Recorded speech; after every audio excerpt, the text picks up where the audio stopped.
Baginda Nabi mengabarkan kepada kita bahwa umatnya ini nanti akan datang satu masa yuhibbunal khams wa yansawnal khams. Mereka demen amal 5 perkara sehingga melupakan 5 perkara. Kelihatannya ini persis di zaman kita. Karena Nabi juga di akhir hadisnya bilang, fa in kana al-amru kadzalik ibtalahumullahu bil ghala wal waba wal maut al fajah wa jawril hukam.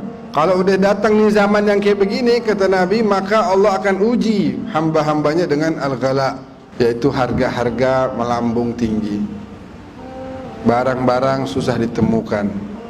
Al-waba, datang yang namanya virus, ya, datang yang namanya wabah. Wal mautil faja'ah, mati tiba-tiba. Ya Allah, tadi pagi masih ngobrol kayaknya, udah nggak ada sekarang. Ya Allah, semalam sehat ngobrol sama kita. Nah, kan ada tuh, sekarang sering kita dengar tuh begitu ya.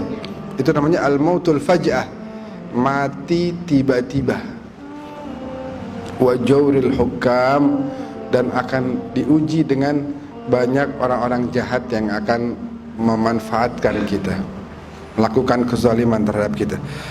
Apa itu yang terjadi di zaman itu? Mereka demen 5 hal, mereka melupakan 5 hal. Yang Nabi bilang yang pertama, yuhibbuna dunya wa yansawna al-akhirah. Mereka begitu demen sama dunia sehingga melupakan akhirat. Padahal kata Nabi, al-kayyis, orang yang cerdas, dia bakal mengutamakan kebahagiaan yang sifatnya itu kekal dan abadi dibanding kebahagiaan yang cuma sementara doang, 60 tahun, 70 tahun rapi udah kelar. Ini ada yang nungguin kita nih, kehidupan nanti itu kebahagiaannya tuh kekal, enggak 60 tahun, enggak 70 tahun, enggak, selama-lamanya. Nah, yang kita harus pikirkan bagaimana bahagia di sono, bukan bahagia di dunia. Boleh kita hidup bahagia di dunia, wala tansa nasibaka minad dunya, kata Allah. Jangan lupakan bagianmu di kehidupan dunia. Cari kebahagiaan, cari rezeki yang halal, cari kehidupan yang senang, boleh. Tapi itu bukan tujuan. Tujuan kita adalah kehidupan akhirat. Yang kedua apa? Yuhibbunal al-mal wa yansawunal hisab. Mereka demen sama yang namanya duit, tapi lupa bahwa nanti akan ada hisab. Demen sama yang namanya harta, demen sama rumah gede, demen sama tanah banyak, demen sama kendaraan yang bagus-bagus, demen sama emas yang banyak. Tapi mereka melupakan bahwa itu semua nanti akan dihisab satu demi satu. Halalnya aja dihisab, apalagi yang syubhah, lebih-lebih yang haram, na'udzubillah. Yang halal nih, kita kerja nih, kita kerja dapat duit beli emas, besok bulan depan dapat duit lagi beli emas lagi. Itu ditanya sama Allah, kenapa beli emas mulu, bakal apaan? Kenapa nggak dibantu tuh tetangga ente, kayaknya susah banget makannya, tuh emas bakal apaan, pajangan doangan, mendingan nanti bantu tetangga ente. Makanya Nabi bilang apa? Laisa minna man bata syab'anan wa jaruhu ja'i'. Bukan golongan kita orang yang malamnya dia tidur dalam keadaan kenyang sedangkan tetangganya kelaparan. Boleh kita hidup di dunia cari harta yang halal, boleh. Sampai-sampai Al-Imam Al-Hasan, cucunda Nabi itu pakaiannya bagus ya, kendaraannya bagus, kudanya rapi ya, itu untuk menunjukkan izzah, bukan karena cinta sama dunia, tapi menunjukkan keutamaan, keagungan kaum muslimin. Sampai ada orang Yahudi bilang, ya Hasan, yaqulu jadduk, kakekmu bilang, anna dunya sijnul mu'min wa jannatul kafir. Kakekmu bilang dunia ini penjaranya orang mukmin dan surganya orang kafir.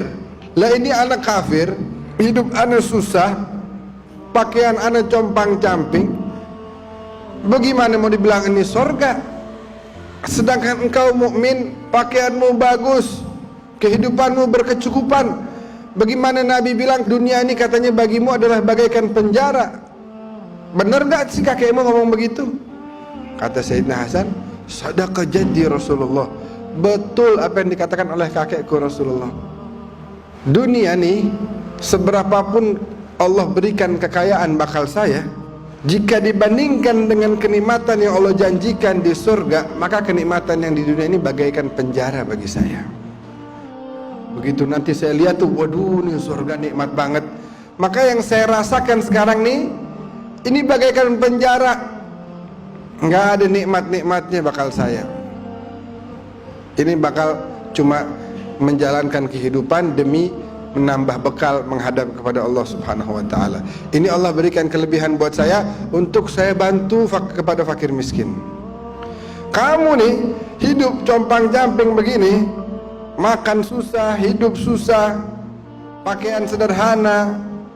Kalau kamu ngelihat azab Allah yang udah dipersiapkan oleh Allah untukmu, maka kehidupan kamu sekarang ini bagaikan di surga.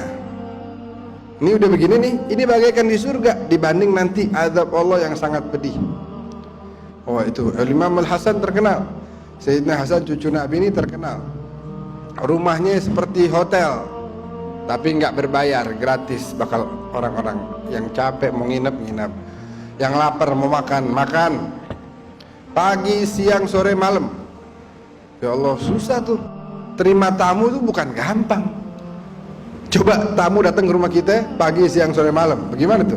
Dan bukan sehari, mending kalau sehari, tiap hari. Makanya bukan gampang tugasnya Sayyidina Hasan tuh, membantu kepada fakir miskin. Sampai sekali waktu orang datang makan, habis makan ngebungkus. Kata Sayyidina Hasan, ini kalau antum mau makan lagi, sebaiknya nanti kesini lagi aja, karena makanan masih fresh. Sebab kalau dibungkus sampai rumah ntar dingin dia. Nggak apa-apa kalau mau makan kemari aja, 24 jam boleh. Kata itu orang, enggak, ini bukan bakal saya. Ini saya bungkus, ini bukan bakal saya. Habis buat siapa? Tadi saya lagi jalan, tuh di pinggiran kota Madinah, ada orang tua kerja ngurusin sawah. Kelihatannya dia capek, dan saya cuma melihat dia makan sepotong roti, dan rotinya pun udah keras. Makanya saya mau bawa ini makanan buat dia. Terus Sayyidina Hasan tanya, orangnya begini, orangnya begini, pakaiannya begini, terus pakai sorban, wajahnya begini. Betul, antum kenal itu yang anda mau bawain makanan ini. Kata Sayyidina Hasan, Zaka Abi Ali bin Abi Talib, itu ayahku Ali. Dan saya bisa jamu antum semua nih berkah daripada kerjanya beliau. Sedangkan beliau tidak mau melainkan hanya memakan roti kering aja. Oh, ini keluarga Nabi dididik luar biasa. Dididik, dapat didikan langsung dari Rasulullah SAW. Itu bagaimana kita dalam menghadapi harta, bagaimana kita dalam bermuamalah, menjalani kehidupan dengan harta ini harus bagaimana nih? Memperlakukan harta harus bagaimana? Nah itu. Jangan sampai kita menjadi cinta. Harta taruh di tangan, jangan taruh di hati. Ya, jangan. Yang taruh di hati hanya Allah. Yang ketiga kata Nabi, yuhibbunal makhluk wa yansawnal khaliq.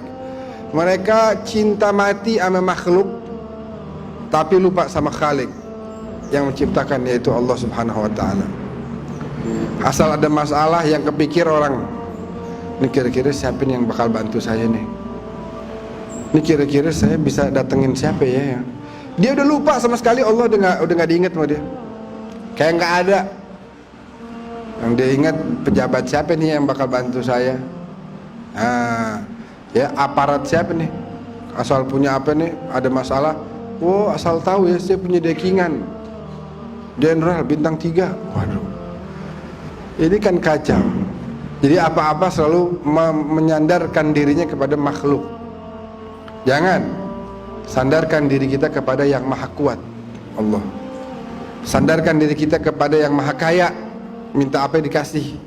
Maha kuasa, maha mampu, Allah Jalla Jalaluhu wa ta'ala. Sampai-sampai kalau kita berbuat baik juga sama siapapun, jangan pernah mengharap balasan dari manusia. Kita berbuat baik nih, sedekah sama orang, bantu orang, ganjaran yang paling bagus yang bisa kita dapatkan dari perbuatan baik kita adalah surga, dan manusia nggak bisa ngasih kita surga. Jadi jangan pernah ngarep dari manusia. Yang keempat apa? Yuhibbunal gusur wa yansawunal qubur. Manusia demen sama kusur. Tahu gak kusur apa? Istana. Al-qasr. Kusur itu istana. Manusia demen sama istana, maksudnya apa? Kemewahan, kemegahan. Wa yansawunal qubur. Mereka lupa ada yang namanya kuburan. Kemarin belum lama kita tuh nguburin satu orang. Jadi apa namanya? Kafa, ana sampai di kuburan. Kafa bil mauti wa'idhan. Kematian itu sendiri, jadi ana nggak perlu nasehatin sebenarnya. Kematian itu sendiri nasihat bakal kita, bahwa semua kita akan tiba saatnya masuk ke dalam golongan al-amwat, orang-orang yang meninggal dunia.